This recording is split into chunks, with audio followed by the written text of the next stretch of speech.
From this to this, using just one single node. The same cinematic look across all your creative apps, and even iPhone app.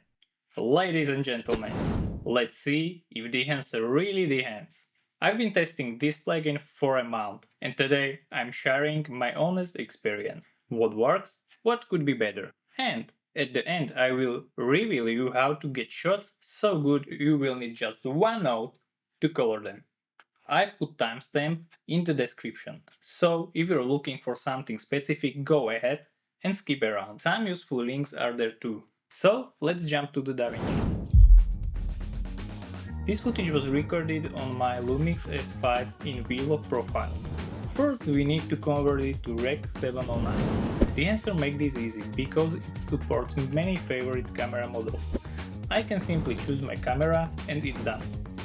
Then I choose Kodak Vision 3 50D as my film emulation and Kodak 2383 as print film. I always enable analog range limiter. For now, footage is looking a little bit washed out. We definitely need to bring some colors back. Let's enable the film developer to add colors and contrast. That looks good. But here highlights start clipping a little. So to fix that, let's enable film compression tool. So far so good, but for better control I will use expand tool. Bringing black point closer to the zero on my scopes and slightly push highlights by lowering white point. Technical part is done. Let's build the final look and start with color heads. This tool is useful for creative color grading. Principle is simple: increasing cyan, reduce red, increasing magentas, reduce green, and increasing yellow, reduce blue. I start by making these small color adjustments, and after that I push shadows to cooler side and midtones with highlights to warmer. Footage is looking a bit overexposed and too warm now. Let's back to the input tool to fix it. Slightly reduce exposure, temperature and tint. I'm happy with overall colors and contrast. Now we can move to the fun part.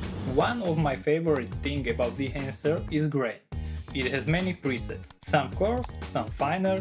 You can adjust the amount of grain by this slider, or you can take full control and create your own grain.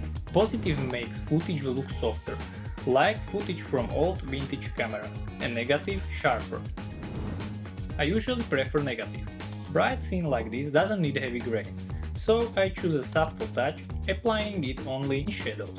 That looks fantastic. We can move to halation. Halation is a soft red glow. It is one of the characteristics that gives film his unique look. It often appears around very bright light sources or reflections. Using mask mode is very helpful, because this way you can see where halation pop up and how strong it is. Again, presets are already here, but for this shot, let's add subtle custom effect, nothing crazy. To make this footage look more dreamy, we can add some glow with blue. Again, presets are here, some harsh, some subtle. I'm happy with 35 as it is. Last thing we need to do is add some vignetting for better background separation.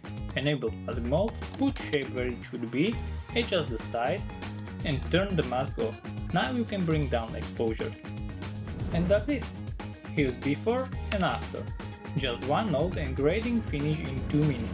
I really love how quickly and easily we can get results like this with Dehancer.